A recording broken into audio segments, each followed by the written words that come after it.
Judicial activist dan judicial restraint adalah dua filosofi atau doktrin yang bertentangan dalam dunia hukum, khususnya di lingkungan peradilan. Keduanya menjelaskan bagaimana hakim seharusnya menafsirkan dan menerapkan hukum, terutama konstitusi. Judicial activist. Judicial activist adalah pendekatan di mana hakim cenderung menggunakan kekuasaannya untuk menafsirkan undang-undang atau konstitusi secara luas, terkadang melampaui makna literal atau niat awal pembuat undang-undang. Hakim yang menganut paham ini percaya bahwa mereka memiliki peran aktif dalam membentuk kebijakan publik dan memajukan keadilan sosial, terutama ketika lembaga legislatif gagal melakukannya. Ciri-ciri utama judicial activist. Interpretasi luas, hakim berani menafsirkan teks hukum dengan mempertimbangkan nilai-nilai sosial, perkembangan zaman, dan keadilan substantif. 3. Membuat hukum baru.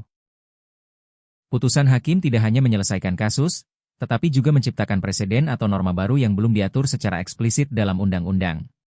Melindungi hak minoritas, hakim seringkali menggunakan pendekatan ini untuk melindungi hak-hak kelompok minoritas atau individu dari tirani mayoritas yang tercermin dalam undang-undang. Contoh di Indonesia. Putusan Mahkamah Konstitusi yang menafsirkan ulang suatu pasal dalam undang-undang untuk memasukkan hak-hak yang belum diatur secara eksplisit atau putusan yang membatalkan undang-undang karena dianggap bertentangan dengan keadilan, menunjukkan praktik judicial activist. Judicial restraint. Judicial restraint adalah kebalikan dari judicial activist. Doktrin ini menekankan pentingnya pembatasan diri hakim dalam menafsirkan dan menerapkan hukum.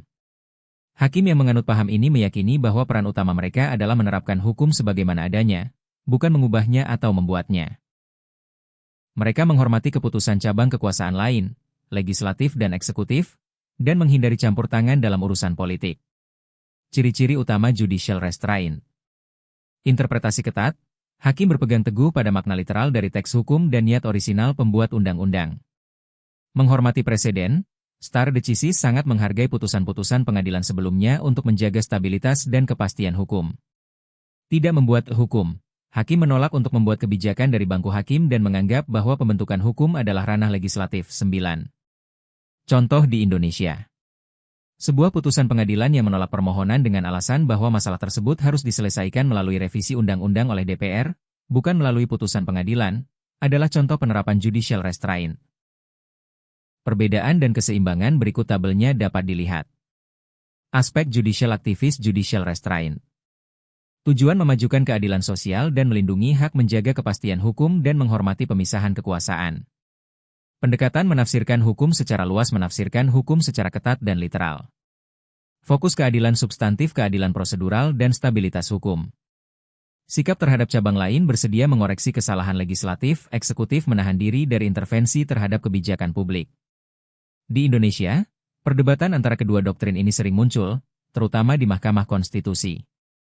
Hakim menghadapi dilema. Di satu sisi, mereka dituntut untuk responsif terhadap perubahan sosial dan memberikan keadilan substantif. Di sisi lain, mereka harus menjaga batas-batas kekuasaan yudikatif agar tidak mengambil alih peran legislatif. Oleh karena itu, tidak ada doktrin yang secara mutlak lebih baik dari yang lain.